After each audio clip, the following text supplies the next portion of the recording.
এর সাথে ভাই আমার কোনো ধরনের সম্পৃক্ততা নাই। আমি মাঝে মধ্যেই আমার রাতে যখন কাজ শেষ হয় প্রায় কখনো কখনো ভোর হয়ে যায়, আমি রাতে খাওয়া দাওয়া ওই সময় বাসায় আসলে খাওয়া দাওয়া দেওয়ার মতো কেউ থাকে না খাবার। তো আমি মাঝে মধ্যে বেশিরভাগ সময় যাই 300 ফিটের নীলা মার্কেট বলে একটা জায়গা আছে, আপনারা জানেন, ওইখানে হাঁসের মাংস খুব ভালো পাওয়া যায়।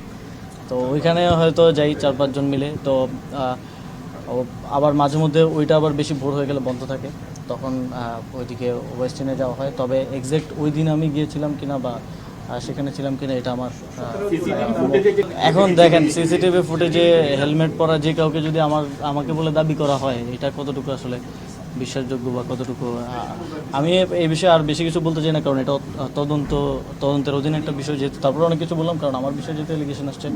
বসুন্ধরা টিস্যু, অশুদ্ধতার বিরুদ্ধে এক বিন্দুও ছাড় নয়। আমি সেজন্য বললাম আর কি।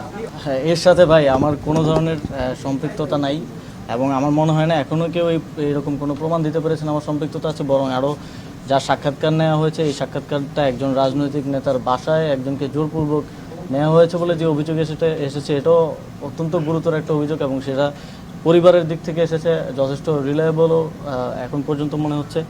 তো এর সাথে যে আমার সংশ্লিষ্টতার যেই কথা বলা হচ্ছে, এটা সম্পূর্ণ রাজনৈতিক উদ্দেশ্য প্রণোদিত। এরকম অনেক কিছু আপনারাও ইতিপূর্বে দেখেছেন, আমরা সেগুলো ডিবাঙ্ক করেছি, এবং এখন দেখছেন, সামনেও হয়তো দেখবেন।